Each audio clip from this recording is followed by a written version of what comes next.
Hello guys, in this lecture we have discussed about the topic average power associated with the capacitor. In the previous lecture we have discussed about the average power associated with the resistor. So in the resistor we know that the EMF and the current are in the same phase. EMF and current are in the same phase in case of the resistor, but in case of the capacitor EMF and current are not in the same phase. As we know, current leads the voltage by an angle of the pi by 2. So here I use the cos of omega t instead of the sin of omega t. In case of the resistor we use this equation, E is equal to E naught sin of omega t and I is equal to I naught sin of omega t. But in case of the capacitor I use cos of omega t. Here instead of cos of omega t I also use sin omega t plus pi by 2 because current leads the voltage by an angle of the pi by 2. So sin of omega t plus pi by 2 को हम क्या लिख सकते हैं, cos of omega t. तो यहाँ पर देखो मैंने एक में sin of omega t use किया, दूसरे में क्या यूज़ किया, cos of omega t, क्योंकि इनके फेस में डिफरेंस होता है ना, इसलिए मैंने ये दोनों टर्म्स का यूज़ किया. अब वही सिस्टम पहले वाला ही, क्या करना है आपको, सिर्फ पावर की वैल्यू पता होनी चाहिए. Power is equal to work upon time होता है, और अगर इनमें स्मॉल टाइम में हो रहा है तो dw बाई dt के इक्वल होता है. दोनों साइड क्रॉस मल्टीप्लाई करेंगे, यहाँ से आपकी dw की वैल्यू किसके इक्वल आ जाएगी, pdt के इक्वल आ जाएगी. p की वैल्यू किसके इक्वल होती है, vi. v मतलब EMF, यहाँ पर वोल्टेज का यूज़ नहीं करें ना, E का यूज़ करें, तो P is equal to EI. P क्यू मैंने किससे रिप्लेस कर दिया, EI से रिप्लेस कर दिया, मल्टीप्लाई बाई dt. E की वैल्यू आपकी कितनी है, यहाँ पर गिवन है, E naught sine of omega t. E की जगह आप क्या लिखो, E naught sine of omega t. ठीक है, I की जगह क्या लिखो, I naught cos of omega t. बाकी आपका dt as it is. E naught I naught को एक साथ ले लिया, साइन ऑफ ओमेगा टी और कोस ऑफ ओमेगा टी को एक साथ लिख दिया. अब यहाँ पर dw है, dw का अगर हम कंप्लीट सिस्टम के लिए वर्क निकालेंगे तो क्या करेंगे, इक्वेशन का इंटीग्रेशन कर देंगे. ऑब्वियसली इंटीग्रेशन करने के बाद दोनों साइड इक्वेशन का dw है तो लिमिट भी किसकी आएंगी, w की आएंगे ना, तो 0 से W. इस साइड किसके रिस्पेक्ट में इंटीग्रेशन कर रहे हैं, dt के रिस्पेक्ट में इंटीग्रेशन कर रहे हैं. टाइम के रिस्पेक्ट में इंटीग्रेशन हो रहा है ना, तो टाइम के रिस्पेक्ट में अगर इंटीग्रेशन हो रहा है तो इसकी लिमिट भी किसकी आएंगी, टाइम की लिमिट आएंगी. और हमें पता है कि हम एवरेज पावर किसके लिए फाइंड आउट करते हैं, कंप्लीट साइकिल के लिए फाइंड आउट करते हैं. तो आपकी जो लिमिट होगी वो 0 से t आ जाएगी. चाहे आप इंटीग्रेशन करो या फिर डिफ्रेंशिएशन करो, जो आपकी कॉन्स्टेंट क्वांटिटीज होती है वो तो हमेशा हम क्या रखते हैं, इंटीग्रेशन और डिफ्रेंशिएशन से बाहर ही रखते हैं ना. तो यहाँ पर आपका कांस्टेंट क्या है, ई नोट आई नोट कांस्टेंट है, इसको बाहर रख दिया. साथ में आपका इंटीग्रेशन किसका होगा, साइन ऑफ ओमेगा टी का और कोस ऑफ ओमेगा टी का होगा. ठीक है, यहाँ पर एक मैं मैथमेटिकल फॉर्मूला यूज़ कर रही हूँ. ये होता है आपका 2 साइन थीटा कोस थीटा की वैल्यू होती है आपकी साइन 2 थीटा के इक्वल होती है. ठीक है, तो इसको अगर मैं 2 से मल्टीप्लाई कर दूँ या फिर इसको और 2 से अगर मैं इसको डिवाइड कर दूँ तो क्या आपका ये फॉर्मूला नहीं बन जाएगा, E naught I naught by 2 तो आपका एज इट इज, और 2 sine of omega t cos of omega t को हम क्या लिख देंगे, sine of omega t obviously. ठीक है, सिंपली मैंने यहाँ पर एक मैथमेटिकल फॉर्मूला यूज़ किया गया है जो यहाँ पर मैंने यहाँ पर लिखा हुआ है. ठीक है, अब आपको क्या करना है, साइन ऑफ ओमेगा टी का इंटीग्रेशन करना है. आपको पता है कि साइन थीटा का इंटीग्रेशन किसके इक्वल होता है, माइनस कोस ऑफ थीटा के इक्वल होता है. अगर थीटा के साथ कोई भी कॉन्स्टेंट मल्टीप्लाई है तो वो क्या हो जाएगा, उसके डिनोमिनेटर में आ जाता है, मतलब कि उसको उससे क्या कर देते हैं, डिवाइड कर देते हैं. तो आपका जो sine of omega 2 omega t का इंटीग्रेशन होगा वो किसके इक्वल होगा, minus cos of 2 omega t के इक्वल होगा ना.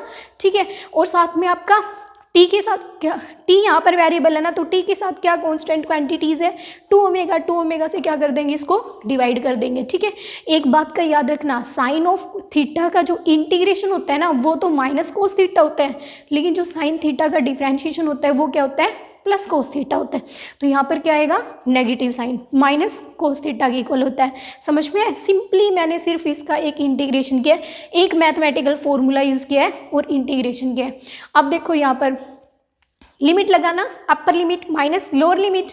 अपर लिमिट क्या आपकी t, तो जहाँ पर भी आपका स्मॉल t है उसकी जगह कैपिटल T. 2 ओमेगा तो बाहर ही आ जाएगा. ठीक है, 2 ओमेगा को बाहर लिखो, तो क्योंकि कांस्टेंट है, वेरिएबल यहाँ पर क्या है t, तो ओनली t की जगह रिप्लेस करेंगे ना लिमिट्स. तो 2 ओमेगा को मैंने यहाँ पर बाहर लिख दिया, ये वाला आ गया. अपर लिमिट लगाया, लोअर लिमिट क्या है 0, तो कोस 0 और कोस 0 की वैल्यू कितनी होती है आपकी 1. देखो ये मैंने 1 आएगा, गलती से 0 लिख दिया था. ठीक है, कोस 0 की वैल्यू कितनी होगी आपकी 1 के इक्वल होगी.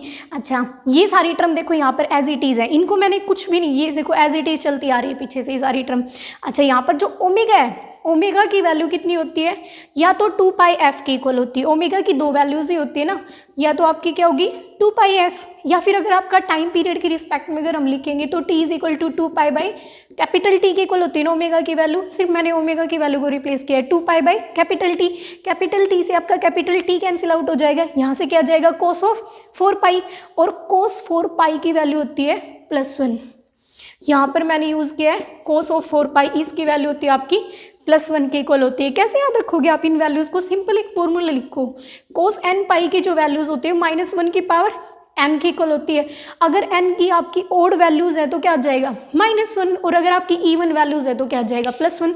रख के देखो एक बार, n की जगह हम जब 1 रखेंगे तो -1 की पावर 1 मतलब -1, n की जगह 2 रखेंगे मतलब इवन तो -1 का स्क्वायर +1 के इक्वल आ जाएगा, 3 रखेंगे तो -1, 4 रखेंगे तो इवन पावर है इसलिए -1 किस में हो जाएगा +1 में, ठीक है।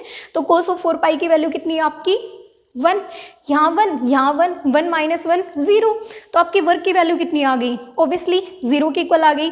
अब हमें फाइंड आउट क्या करना है, आर्टिकल में एवरेज पावर निकालनी है, average power P is equal to क्या होता है W/T के इक्वल होता है।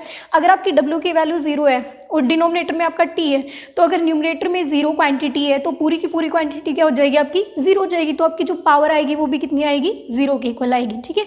तो अगर मैं सिंगल कैपेसिटर सर्किट लेके चलती हूँ तो उसके लिए जो पावर एसोसिएटेड होगी, टोटल एवरेज पावर होगी, वो हमेशा किसके इक्वल आएगी 0 के इक्वल आएगी।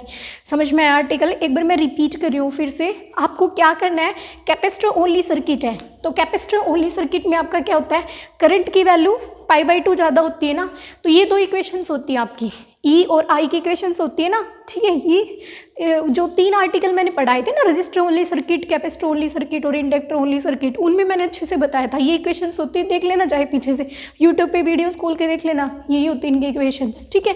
एक आपको P is equal to W/T, small की लेकर dW/dt क्रॉस मल्टीप्लाई करना, इक्वेशन आ जाएगी P की वैल्यू इसके इक्वल होती है EI के इक्वल, बस यहाँ पर E0 और I0 पुट कर दो और इनका क्या करो इंटीग्रेशन कर दो। इंटीग्रेशन भी क्या करना आपको, एक स्टेप करना है, sin of 2ωt का इंटीग्रेशन करना है, minus cos of 2ωt divided by 2ω के इक्वल, बस upper limit minus lower limit, cos 4π की वैल्यू कितनी होती है 1, cos 0 की वैल्यू कितनी होती है 1, वर्क कितना आ गया आपका 0, वर्क 0 आ गया तो P is equal to W/T, 0 मतलब 0/T, तो मतलब कि आपकी पावर की वैल्यू भी कितनी आ जाएगी 0 की इक्वल आ जाएगी, ठीक है। एक बार अच्छे से प्रैक्टिस करना, बिल्कुल सिमिलर आर्टिकल्स चल रहे हैं, आपको सिर्फ इसमें प्रैक्टिस की ज़रूरत है, ठीक है। Thank you.